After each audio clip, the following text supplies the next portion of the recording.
चलो तुम्हारा मूड अच्छा करता हूँ। और उसके बाद हमें दिखा जाता है ये दोनों चले जाते हैं एक बहुत बड़े मॉल में।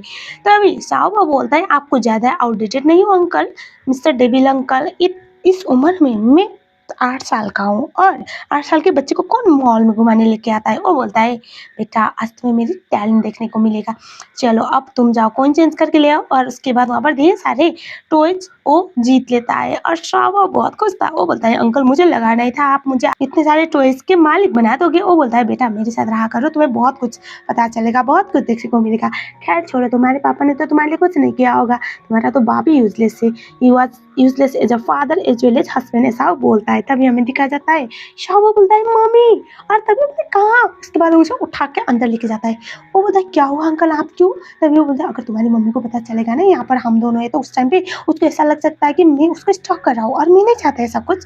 वो बोलता है तो चलो देखते हैं मम्मी किसके साथ बात कर रही है। उसके बाद दोनों ही डॉल को मुंह पे छुपा के देखते हैं। एक बुढ़ा आदमी था मिस्टर वांग, जो एक उसका क्लाइंट था और उसकी वाइफ के साथ डिवोर्स का केस लिली ले रही थी, इस बात की वजह से वहाँ पर होती। और हमें दिखा जाता है 2 सेकंड में ये दोनों बच्चे मतलब फेंग और साहब ये पता कर लेते हैं कि ये तो अच्छी इरादे वाला इंसान नहीं था। और इनफैक्ट होते ये पूछने लगता है कि तुम तो काफ़ी प्रिटी हो और एनऑल बहुत कुछ बकवासी कहा जा रहा होता है। और लिली डिस्ट्रैक्टिव फिर भी आपने क्लाइंट की रिस्पेक्ट कर रही होती है। तभी हमें दिखाया जाता है वहाँ पर वो उससे पूछने लगता है कि क्या तुम मैरिड हो। तभी वहाँ पर शाहब आता है और उसके बाद अंकल जी के मुंह पे पानी मारता है। तभी लिली शॉक में, लिली बोलती है बेटा तुम यहाँ पर क्या कर रहे हो। और वांग भी बोलता है ये कौन है। तभी वो बोलते मिस्टर वांग सो सॉरी मेरा बेटा है, गलती से इसके हाथ से गिर गया होगा। लेकिन ठर के बुड्ढा यहाँ पर चुपचाप इस बात को सह लेता है इस उम्मीद में भी कि उसको बाद में कुछ करने को मिले। तभी शाहब बोलता है कि एक्चुअली मैं ना अकेले आया हूँ। और तब तक फेंग जो होता है वो मास्क पहनकर वहाँ पर फुल्ली अनरिकग्नाइजेबल बन के बैठा हुआ था और वो अपने बेटे को मतलब शाहबा को थम्स अप देता है कि अच्छा किया बेटा, ये अंकल यही डिजर्व करते थे। और तभी शाहबा वहाँ से बोलता है मम्मी मैं वॉशरूम जाके आता हूँ बाद में बात करता हूँ। उसके बाद वो अंदर की तरफ फिर से चला जाता है। लिली बोलती है मुझे वॉशरूम जाना है, बाद में आती हूँ आपसे मिलने के लिए। और उसके बाद जैसे लिली वॉशरूम में जाती है तो वांग तो वहाँ पर उसके ड्रिंक में नशा मिलाता है। और उसके बाद लिली वापस आती है। उस टाइम पे वांग जो होता है वो बोलता है ये पी लो ड्रिंक, और तभी उसके मुंह पे फेंकती है और वो बोलती है कि तुम्हें क्या लगता है कि मैं तुम्हारी बातों पे आऊँगी, क्या मिला है इस पे, एक काम करो बोलकर वहाँ पर गार्ड को वेटर को बुलाती है, बोलती है इसको मेडिकल पे भेज दो आओ और मुझे इसके अगेंस्ट केस करना है। और बाद में पता चलता है लिली दरअसल इसकी क्लाइंट नहीं बल्कि इसके हस्बैंड की क्लाइंट थी और इसकी असलियत को पकड़ने के लिए आई थी और इन्हें उसे मिल चुका था। और वांग बोलता है तुम जैसे यूजलेस लड़की गुड फॉर नथिंग गर्ल मुझसे लड़ रहे हो, तुम मेरी लॉयर हो या फिर किसकी। वो बोलते हैं नहीं मैं तुम्हारी नहीं तुम्हारी बीवी की लॉयर हूँ और मैं तो यहाँ पर सिर्फ एक चीज़ प्रूव करने के लिए आई थी कि तुम कितने बड़े सिंप हो, ऐसा वो बोलती है। और उससे बोलता है कि तुम जैसी लड़कियों को कैसे डील करना है मुझे अच्छी तरह से आता है। तभी लिली बोलती है राइट मुझे भी आता है तुम जैसे गुड फॉर नथिंग मर्दों को किस तरह से ट्रीट करना है। उसके बाद दिखाया जाता है जो लिली होती है उसको तमाचा लगाने वाला था फेंग आता है, फेंग उसे पीट देता है। वो बोलता है तुम कौन हो। और तभी फेंग बोलता है तुम जैसे लोग मेरी उम्र को टच करोगे। वो बोला है अच्छा तुम्हारी उम्र ये राह चलती एक just like a girl who sells her body, और तुम बोले तुम्हारी उम्र कौन हो तुम। तभी फेंग उसे अपनी शक्ल दिखाने वाला था और तभी हमें दिखाया जाता है लिली उसे बोलती है नहीं। तभी वो बोलते हैं नहीं मुझे दिखाने दो। उसके बाद वो मास्क खोलता है तो ऑब्वियसली बात है फेंग है तो डरेगा ही ना, वो सॉरी सॉरी सॉरी बोलकर रोते वहाँ से निकल लेता है। तभी हमें दिखाया जाता है लिली जो होती है वो फेंग को बोलते तुम यहाँ पर क्या कर रहे हो, शाहबा को लेके क्यों आए हो, तुम्हें पता है शाहबा के साथ बाहर निकलना मतलब मुसीबत को गले लगाना।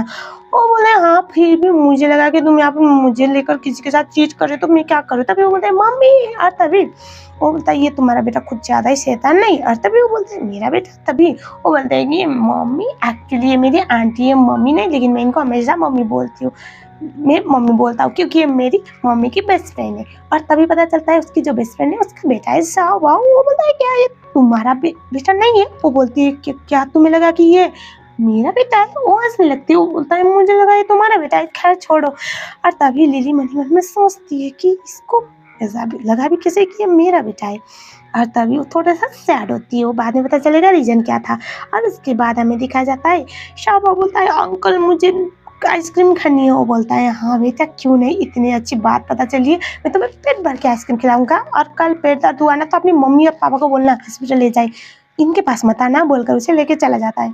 और तभी लिली मन ही मन में सोचती है कि अगर हमारा भी बच्चा जिंदा होता 4 साल पहले वाला तो एटलीस्ट हमारे पास कोई होता हम दोनों को जोड़े रखने वाला, ऐसा सोचती है। बाद में पता चलता है शादी के बाद वो प्रेग्नेंट तो हो गई थी, लेकिन बाद में उसका बच्चा मिसकैरेज हुआ था। घर पे दिखाया जाता है लिली मुंह फुला के बैठी हुई थी, फिर वो उसके पास जाके बोलता है बेबी आई एम सॉरी, तभी वो उसे भाव ही नहीं देती। वो बोलता है baby please I am sorry, मैं तुम्हारा गुस्सा बर्दाश्त नहीं कर सकता, you know I like you so much, I love you. वो मन में सोचती कितना मुस्कान लगा रहा है, तभी वो बोलता है मैं आज के बाद कभी भी साहबा को बाहर नहीं निकालूंगा, वो बोल रहे होता है। तभी लिली उसे देखती है बड़े प्यार से और उस टाइम पे उसे बोलती है घुटने में बैठकर मुझसे मारूंगा को मैं माफ़ कर दूंगी। वो बड़े प्यार से घुटने में बैठकर बड़ा पप्पी सा फेस बना के बोलता है baby I am sorry please माफ़ कर दो। तभी लिली डॉक्टर की बात याद करती है कि अब वो ज़्यादा दिन नहीं मतलब ठीक हो जाएगा। लिली उससे बोलती है ऐसा हो सकता है कि आप ज़्यादा दिन तो मेरे साथ नहीं रहने वाले। तभी वो बोलता है क्यों, तुम्हारे हस्बैंड ने बोला हुआ है कि वो तुम्हारे पास आने वाला है। लिली बोलती है हाँ। और तभी उसे बहुत बुरा लगता है और वो बोलता है पर जब तक मैं तुम्हारे साथ हूँ तब तक तो तुम मेरे साथ अच्छे से रह सकती हो ना। एंड दे हैव अ बड़ा प्यारा मोमेंट टुगेदर, जो था बड़ा प्यारा सा। उसके बाद दिखाया जाता है वो एक इंटरव्यू में गई हुई होती है जहाँ पर जियान भी था। जियान उसे पूछता है तुम यहाँ पर, तभी वो बोलती है मैं अपने लॉ फर्म को प्रमोट करने के लिए आई हुई हूँ। इंटरव्यू में वो दोनों वहाँ पर बैठते हैं और उसके बाद हमें दिखाया जाता है फेंग भी वहाँ पर एक फ्लावर का बुके लेके गया हुआ था। तभी लिली को ढेर सारा क्वेश्चन पूछा जाता है। बाद में वो लोग पूछते हैं कि क्या हम आपको कुछ प्राइवेट चीज़ें भी पूछा जा सकता है। वो बोलते हैं हाँ क्यों नहीं। तभी वो बोलते हैं कि क्या आप मैरिड हो, तभी वो बोलते हैं हाँ। और तभी वो बोलते हैं कि क्या आपके हस्बैंड के साथ आपके रिश्ते अच्छे हैं, क्योंकि आप लोगों ने कभी इतना ज़्यादा पब्लिक किया नहीं है। तभी वो बोलते हैं मेरे हस्बैंड के साथ मेरे रिश्ते बहुत अच्छे हैं। फेंग तो जल बुनकर राख हो रहा होता है, आप लोग समझ गए होंगे का है। और तभी हमें दिखाया जाता है लिली जो थी उसको पूछा जाता है कि आप अपने हस्बैंड से बहुत प्यार करते हो। बोलते हैं हाँ मैं अपने हस्बैंड से बहुत प्यार करती हूँ। ये चीज़ फेंग को भी हर्ट करता है, जियान को भी हर्ट करता है। फेंग तो बर्दाश्त नहीं कर पाता, वहाँ से वो चला जाता है रोते हुए।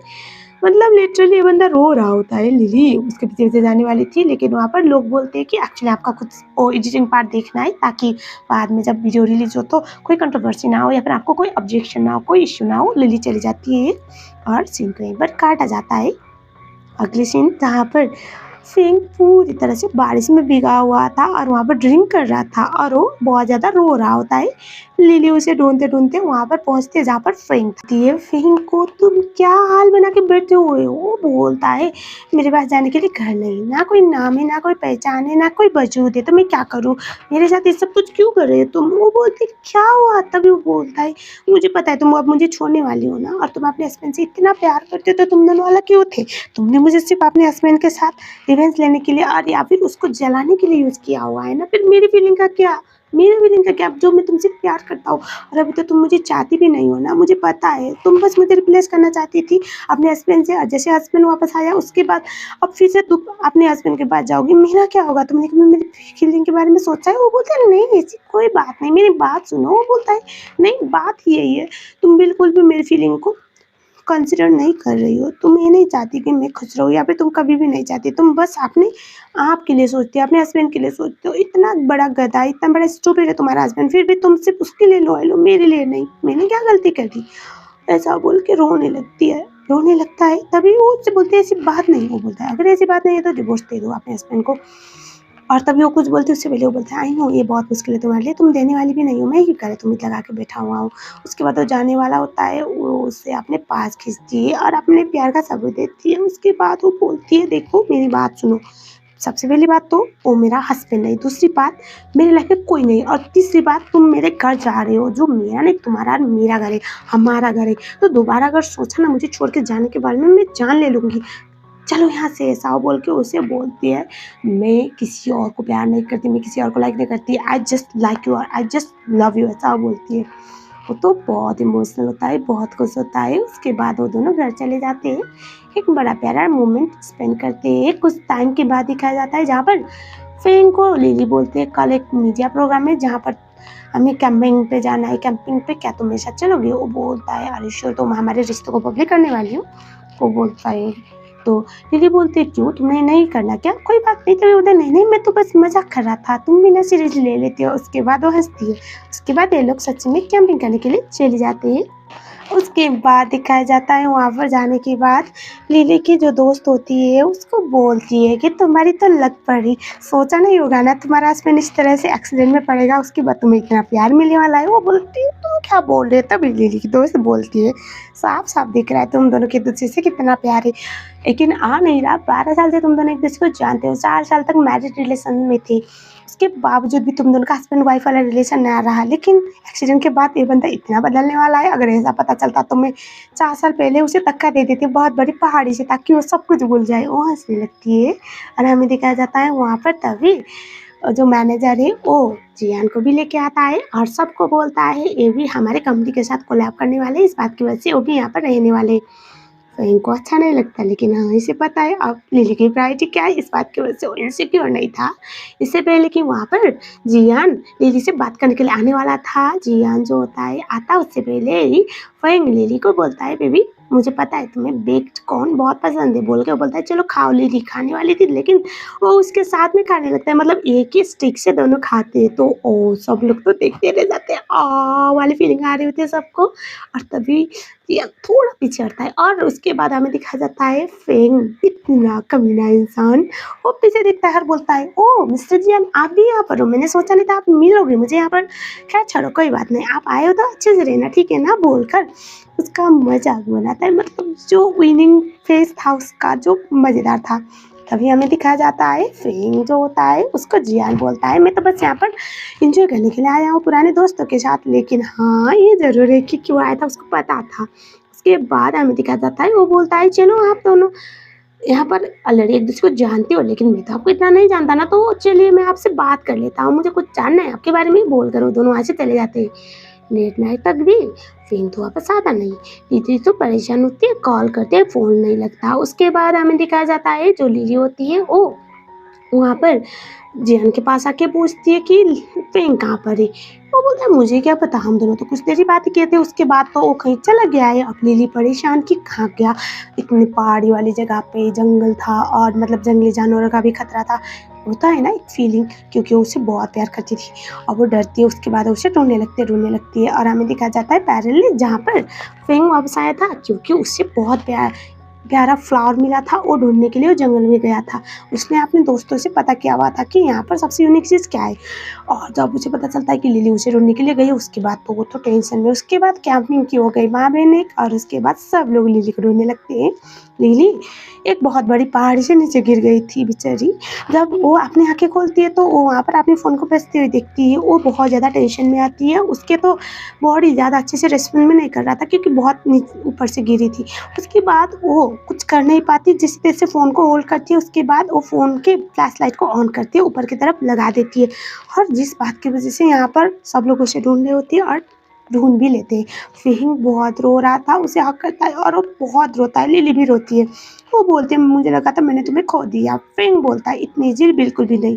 और तभी वो उससे बोलता है कि तुम ठीक हो ना। लिली बोलती है हाँ मैं तो ठीक हूँ, लेकिन तुम इतना रो क्यों रहे हो, क्यों तुम्हें ऐसा लगा था कि मैं खो जाऊंगी तो तुम्हारा ख्याल कौन रखेगा। वो बोलता है सही कहा, मेरा ख्याल कौन रखेगा, और इस उम्र में फिर से मैं किस शुगर मम्मी के पास चला जाता उससे ख्याल रखवाने के लिए, और ऐसा भी तो हो सकता है कि उसके साथ मेरी अच्छी बॉन्डिंग ना बने, बोलकर उसका थोड़ा सा माइंड सही कर रहा होता है। लिली बोलते तो मैं तुम्हें घर जाके देखती हूँ, और तभी वो हंसने लगता है। दिखाया जाता है जो लिली होती है अपने ऑफिस में चली जाती है, वहाँ पर कुछ लेडीज एक टाइम पे जो शुगर डैडी ढूंढ कर उनसे शादी की थी, बाद में लिली ने ही डिवोर्स करवाने में मदद की थी। वो लोग आकर लिली के ऊपर पत्थर बरसाने लगते हैं और उसे ये बोलने लगते हैं कि ये तो दूसरे मर्दों के साथ सोकर उनसे ढेर सारा पैसा लेकर उनका केस लेती है, और बाद में पता चलता है ये करने वाली जाओ थी उससे जलने की वजह से। और हमें दिखाया जाता है फिर वहाँ पर लिली के लिए केक लेके आया हुआ होता है, और उसके बाद वो देखता है लिली के साथ क्या हो रहा था। उस टाइम पे हो जाता है, लिली को बचा लेता है, सबको पुलिस के हवाले करवा लेता है। और उसके बाद हमें दिखाया जाता है वहाँ पर जो लिली होती है वो अंदर थी, और उस टाइम पर वो देखती है कि फेंग तो उस कमरे में घुस गया था जहाँ पर उसके बहुत सारे अचीवमेंट्स वाले फोटोज थे। वहाँ पर वो डर के जाती है, कहीं फेंग को सब कुछ याद आया, ओके आ गया तो अब मतलब वो तो भूल ही जाएगी ना।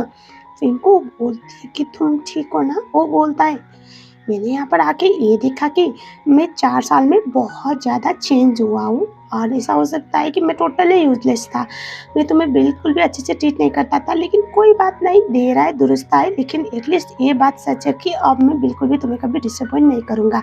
4 साल मैरिज में मैंने जो गलती की है, उसको कभी भी मैं दोबारा नहीं दोहराऊँगा। ऐसा बोल के उसकी बहुत क्लोज जाता है। लिली बोलती है, क्या कर रहे हो? तभी वो बोलता है, जो मैंने 4 साल तक नहीं किया उसी का कम्पेंसेट कर रहा हूँ। उससे बोलती है, दिन दहाड़े, वो भी यहाँ पर। तभी वो हंसता है और वो बोलता है, तुम क्या सोच रहे हो, मैं तो तुम्हें लॉकेट पहनाने वाला था। और वो बोलता है, अगर तुम सच में वो भी सोच रहे हो तो वो भी मुझे पूरा ऑप्शन नहीं लगता, बोलकर वो उसके बहुत करीब जाता है। दोनों बड़ा प्यारा मोमेंट एक दूसरे के साथ शेयर कर लेते हैं। उसके बाद दिखाया जाता है लिली का रूटीन चेकअप करने के लिए उसे हॉस्पिटल पे लेके जाता है, और उस टाइम पर वो अपने डॉक्टर फ्रेंड के साथ बात करने के लिए गया था कि लिली के साथ ये किसने किया था, ये बता करने के लिए, लेकिन वो कुछ बात करते उससे पहले उन्हें पता चलता है लिली तो किडनैप हो चुकी है। उसके बाद सारे सर्विलेंस चेक करने के बाद पता चलता है वॉशरूम से किडनैप हुई थी। बाद में लिली एक अंधेरे, एक बंद जगह पे पाती है अपने आप को, और वो लोग बस ये बोले जा रहे थे कि तुम जैसे अनफेथफुल लड़की को जिंदा रहने की कोई हक नहीं। बाद में पता चला लिली जितने केसेस लिया करती थी वो मतलब वही होता है ना, रिच वुमन जो बस पैसों के लिए लोगों से शादी करती है और बाद में वो सब कुछ पैसे लेकर डिवोर्स करती है। उस टाइम पे लिली ने बहुत सारे लोगों की मदद की थी, और उन्हीं में से एक लिली बेचारी पहले बोल रही थी, मैं जितना चाहिए पैसा दे सकती हूँ, लेकिन जस्ट लीव मी। लेकिन कोई नहीं मानता, लिली को हॉट करने की ट्राई किया जा रहा होता है। फिर जैसे तैसे वहाँ पर जाके लिली को बचाने में कामयाब हो रहा था। बाद में लड़ते टाइम फिंग के सर पे जोर से मारा जाता है, और उसके बाद लिली तो रोते रोते वहीं पर परेशान होती है। बाद में फिंग को हॉस्पिटल पे लाया जाता है, और लिली को एक बहुत बड़े प्रोग्राम पे जाना था, जहाँ पर लिली के ऊपर बहुत गंदा ब्लेम लगा हुआ था कि लिली लोगों के साथ सोकर उनके हस्बैंड से पैसे लेकर और उनको फेवर देकर वो केस को जीतती है। मतलब ढेर सारा रिच होने का रीज़न यही था। लिली वहाँ पर जाके एक अच्छा खासा स्टेटमेंट देती है कि जेंडर कोई भी हो, लेकिन शादी में डिसलॉयल्टी कभी भी अलाउ होना नहीं चाहिए। अगर कोई ऐसा स्कमबैग पर्सन या फिर कोई भी ऐसी औरत जो सिर्फ पैसों के लिए किसी की लाइफ बर्बाद करे, तो उस समय मैं एज एन लॉयर मेरा फ़र्ज़ बनता है उन लोगों को न्याय दूँ। और मैंने अपने लॉ वाले करियर में यही सीखा हुआ है। बड़ा प्यारा स्पीच दे रही होती है। हमें दिखाया जाता है वहाँ पर जो फेंग होता है वो ये सब कुछ देख रहा था, उसका दोस्त आता है और वो बोलता है, कैसे हो दोस्त। और तभी हमें दिखाया जाता है जो लिली होती है उसका इंटरव्यू वो देख रहा होता है। वो बोलता है, डोंट टेल मी, तुम फिर से अपनी याददाश्त खो चुकी हो, अब बताओ 8 साल पहले पीछे गए या फिर 12 साल पहले। उसके बाद वो बोलता है, या फिर तुम्हारी याददाश्त आ चुकी है। वो बोलता है, मुझे तुम्हें कितना पैसा पे करना है। वो बोलता है, देखो भाई, मुझे पैसे पे मत करो, मैं तो बस तुम्हारी शादी बचाने के लिए सब कुछ कर रहा था। वो बहुत अच्छी लड़की है, एटलीस्ट तुम याददाश्त चाहते टाइम तुम काफ़ी अच्छे बने थे, एटलीस्ट एक जेंटलमैन बने थे जो अपनी वाइफ से प्यार करते हैं और उसका रिस्पेक्ट करे। तुम्हारे पास ऑप्शन है, ये जितनी अच्छी लॉयर है, डिवोर्स लॉयर, उससे ये हो सकता है कि जैसे उसे पता चले कि तुम्हें याददाश्त सब कुछ आ चुका है, तो उस टाइम पे वो तुम्हें 2 सेकंड में डिवोर्स भी दे सकती है। तो प्लीज़ अभी भी टाइम है, बचा हुआ है वक्त, सुधर जाओ और अपनी वाइफ को रिस्पेक्ट दो, उससे प्यार करो, उससे परेशान मत करो। तभी हमें दिखाया जाता है वहाँ पर लिली भाग के आके फेंग को गले लगाती है और बोलती है, मैं तो बहुत डर गई थी, तुम ठीक हो ना, कैसे हो, तुम्हें चोट ज़्यादा लगी है ना, मुझे पता है, तुम मुझे याद तो कर रहे हो ना, तुम्हें पता है ना मैं कौन हूँ। रोने लगती है। वो बोलता है, तुम लिली हो। वो खुश होती है। और तभी फेंग बोलता है, ये डॉक्टर बोल रहा था कि मैं बहुत बुरा हूँ और मैं तुम्हें डिजर्व नहीं करता, क्या ये सच है। और लिली को गुस्सा आता है, वो डॉक्टर की तरफ घूर कर देखती है, और डॉक्टर समझ जाता है कि उसका दोस्त उसे फंसा रहा था। उसके बाद लिली डॉक्टर को डांटने लगती है कि इसकी ये हाल है और तुम इसके साथ मजाक कर रहे हो। वो बोलता है, नहीं। तभी फेंग उसे घूर के देखता है। तभी डॉक्टर बोलता है, अरे नहीं, कुछ नहीं, खैर जाने दो, इसका ख्याल रखो बस, बोलकर वहाँ से वो चला जाता है। वहाँ पर उसके मॉम डैड आते हैं, फेंग के मॉम डैड, और वो काफ़ी अच्छे लुक में आए हुए थे, मतलब ओरिजिनल लुक में। वो बोलने लगते हैं कि बेटा तुम्हारा एक्सीडेंट हुआ है, जानने के बाद हम इटली से वापस आ गए बेटा। तो वे बोलते हैं, मॉम डैड आप जिस लुक में आए हो इससे लगता नहीं कि हम रिच नहीं है। तभी बोलते हैं, नहीं बेटा, बस हम तो काम करने के लिए गए हुए थे। ये सुनने के बाद वो बोलता है, वो सब कुछ ठीक है मॉम डैड, लेकिन आपका गेटअप और बातें मैच नहीं हो रहा है। उसके बाद सीन को काटा जाता है। घर पे जाने के बाद हमें दिखाया जाता है जहाँ पर फेंग जो होता है वो अपने दोस्त और अपने लोगों को पता करवाने के लिए बोलता है कि किसने लिली को किडनैप किया था। तो पता चलता है कि ये तो जाओ थी, मतलब उसकी सेक्रेटरी जो लिली से हमेशा चला करती थी। और हमें दिखाया जाता है फेंग मन ही मन में सोचता है कि इन लोगों ने मेरे साथ इतना बड़ा गेम खेला, मैं इसको तो मजा चखाऊंगा। और उसके बाद हमें दिखाया जाता है वहाँ पर लिली आती है और लैपटॉप को बंद करता है। वो बोलता है बेबी, क्या तुम तुम्हारे हस्बैंड के आने के बाद मुझे छोड़ दोगी? मुझे पता है तुम्हारे लिए तुम्हारा हस्बैंड मैटर करता है और हमेशा तुम अपने हस्बैंड के साथ रहोगी एक अच्छी औरत होने के नाते से। वो बोलती है नहीं ऐसी बात नहीं है। तब वो बोलता है और मैं तो यूजलेस हूँ ना, तुम्हारे लिए टाइम पास था एंड आई अंडरस्टैंड, इसमें तुम्हारी कोई गलती नहीं है। ये सुनने के बाद लिली बोलती है मेरी बात सुनो, ऐसी बात नहीं है। लेकिन वो तो कंटिन्यूसली अपने आप को बुरा और उसके हस्बैंड को अच्छा बोल रहा होता है। वो उससे बोलती है ऐसी कोई बात नहीं, उसके गाल पे किस करके बोलती है मैं तुम्हें कभी भी नहीं छोड़ने वाली, मेरे लिए तुम बहुत मैटर करते हो, you are my everything. Feng बहुत खुश था लेकिन ऐसा दिखाता नहीं है कि बहुत खुश है, वो बस स्माइल करता है। और इसके बाद दोनों का बड़ा प्यारा मूवमेंट भी दिखाया जाता है। और हमें दिखाया जाता है उसके बाद हमें दिखाया जाता है लिली जो होती है वो फेंग को उसके हाई स्कूल टाइम वाले कॉलेज में लेकर चली जाती है ताकि वहाँ पर वो उसका कुछ मेमोरी आने में मदद मिले। वहाँ पर जाने के बाद देखा जाता है जो लिली और फेंग एक पुराने दोस्त से मिलते हैं जो उन दोनों को बहुत अच्छे से जानता था। बातें होने लगती है। लिली उसके दोस्त को थोड़ा आगे लेके जाके बोलती है कि प्लीज़ आप ना कुछ मत बोलना, क्योंकि उसकी याददाश्त गई है और उसे कुछ याद नहीं, और उसे तो ये भी याद नहीं कि उसके और मेरी शादी हुई है और हमारी शादी जिस हालत में हुई है आपको आइडिया भी नहीं है। वो सच बता देती कि मतलब फोर्स मैरिज था, अरेंज मैरिज। वो बोलते हैं क्या? नहीं, ऐसा तो नहीं हो सकता, क्योंकि मैं जहाँ तक उसको जानता हूँ उसको तो तुम पे बहुत बड़ा वाला क्रश था। वो बोलती क्या?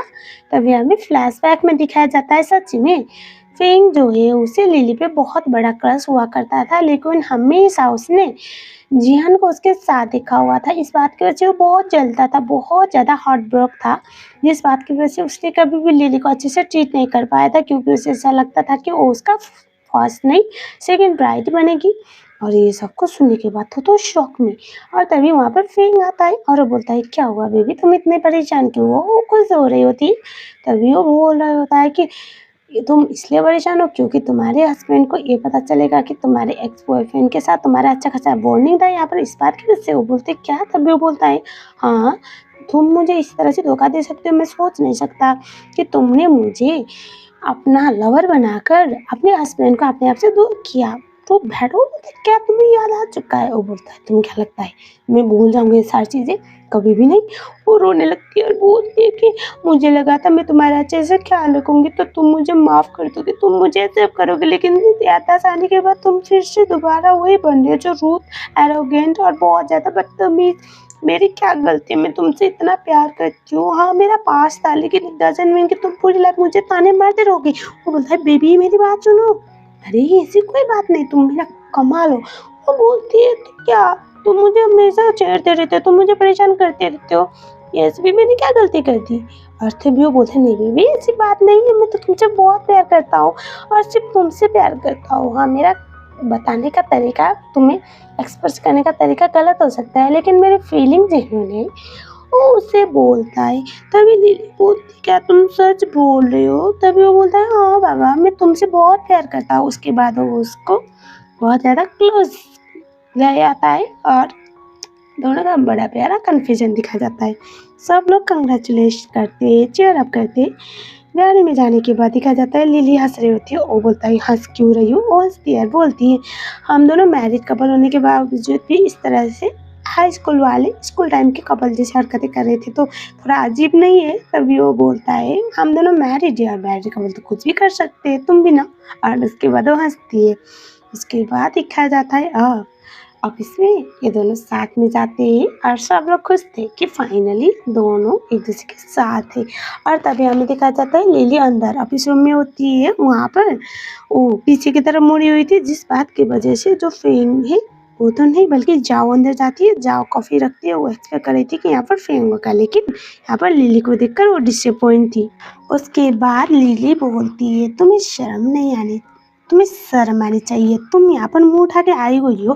तभी वो बोलते हैं मुझे कैसे शर्म आएगी, तुम वो लड़की हो जिसका हस्बैंड तुम्हें छोड़ने वाला है और तुम तो गुड फॉर नथिंग हो, अपने हस्बैंड को खुश भी नहीं कर पाई। तभी लिली बोलती है वो मेरी पुरानी आदत थी, मुझे लगता था कि मुझे बीच में आना नहीं चाहिए, अभी मुझे अपनी हैसियत और अपने लेवल पता है, तुम जैसे दो कौड़ी की लड़की को मैं मुंह नहीं लगाती। तभी वो बोलने लगती कि you are good for nothing. और तभी हमें दिखाया जाता है लिली जो होती है उसे जोर का तमाचा लगाती है और तभी वो उससे कुछ बोलते उससे पहले दूसरा तमाचा बात दिखाया जाता है। जाओ जो होती है वो लिली को बोलती है तुम्हें पता है तुम उसको बिल्कुल भी डिजर्व नहीं करती, तुम एक डिवोर्स लॉयर हो, लेकिन दुनिया को जब ये पता चलेगा ना कि तुम दोनों का डिवोर्स होने वाला है तो कितना मजा आएगा, तुम्हारा रेपुटेशन ही बर्बाद हो जाएगा, तुम ना अपनी शादी बचा पाई ना दुनिया की शादी, सब लोग बोलेंगे। और ये सब कुछ सुन के लिली को बहुत गुस्सा आता है, वो बोलते हैं कि मैंने क्या बिगाड़ा है तुम्हारा। तभी वो बोलती है कि तुमने कुछ नहीं बिगाड़ा, बस मैं तुमसे इरिटेट होती हूँ, तुमसे मैं डिस्कस्टेड हूँ और मैं फेंग को बहुत पसंद करती हूँ और वो हमेशा उस लड़की को पसंद करेगा जो एक उसकी लाइफ पार्टनर होने के कैपेबल हो। और हमें दिखाया जाता है वो ये बोलती है कि और 4 साल पहले जब तुम अपना प्रेगनेंसी रिपोर्ट लेके आई थी वो भी मैंने बदला था फ्लैशबैक टाइम, जहाँ पर लिली अपना प्रेगनेंसी का रिपोर्ट लेके आई थी, लेकिन जाओ ये बोल देती है कि अभी फेंग तो बिजनेस ट्रिप पे गया है, पता नहीं कब आएगा। और उस टाइम पे वो जैसे ही वो गिफ्ट बॉक्स को लिली जो है वो जाओ को छोड़ देती है बोल कर कि वो आए तो दे देना, तो उससे फाड़ देती है। उसके बाद अभी प्रेजेंट में लिली को इतना गुस्सा आता है, सारी मिसअंडरस्टैंडिंग की जड़ यही जुड़ेल थी। और उसके बाद जो लिली थी उसको बोलते हैं कि अरे हाँ मैं तुम्हें बिल्कुल बर्दाश्त नहीं कर सकती फेंग के साथ तो। और सबसे बड़ी बात तुम्हारे और उसके बीच में सारे गलतफहमी के फसाद के जड़ तो मैं ही हूँ।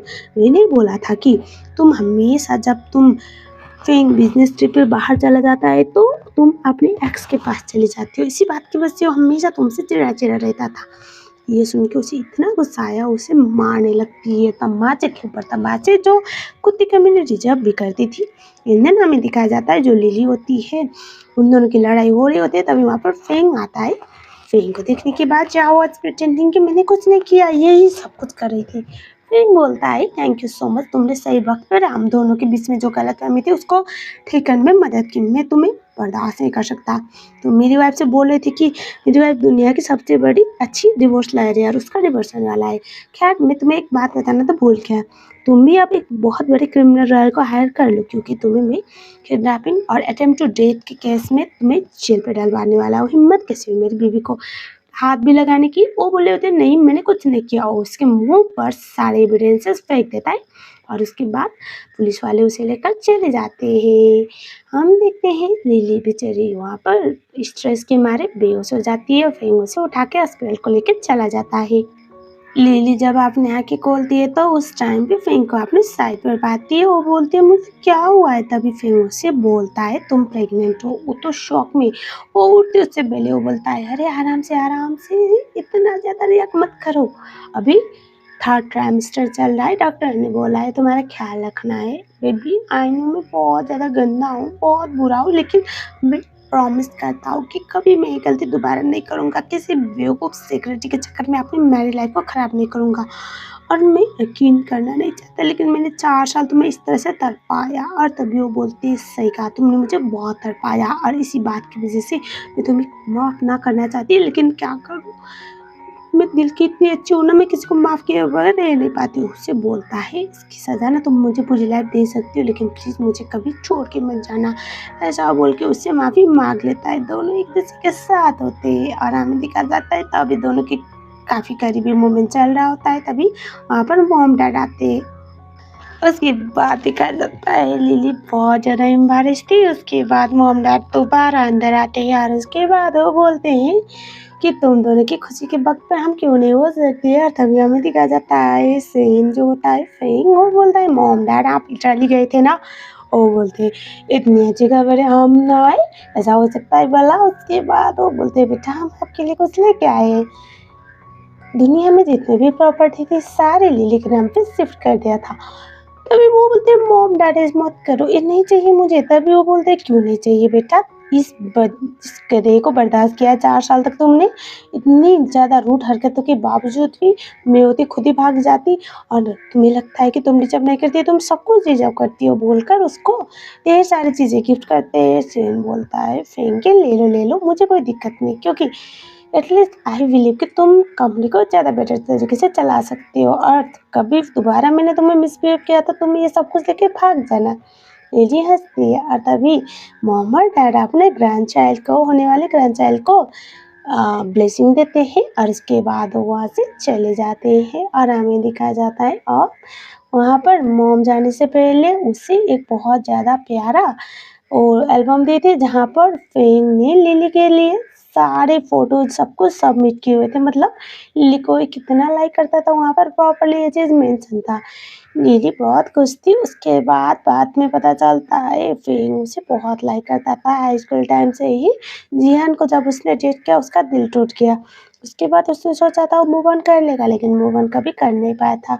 जिस दिन फेंग को पता चला कि लिली ने ब्रेकअप कर लिया, उसने अपने दोस्तों के सामने बहुत बड़ी पार्टी थ्रो की हुई थी और उसके बाद हमें दिखाया जाता है लिली और फेंग एक दूसरे के साथ मैरिज कर लेते हैं। बड़ा प्यारा ड्रामा था। कैसा लगा गाइज मुझे ज़रूर बताना। मुझे ड्रामा बहुत पसंद आया। बिल्कुल एक स्वीट सॉफ्ट और बड़ी अपीलिंग सी लव स्टोरी जो हर कोई देखना पसंद करता है। तो अगर आप लोग मेरे चैनल में नए हो तो चैनल सब्सक्राइब ज़रूर कर लेना। मैं मिलूँगी आप लोगों के साथ ऐसे ही एक और ड्रामे के साथ। तब तक के लिए thank you so much for watching.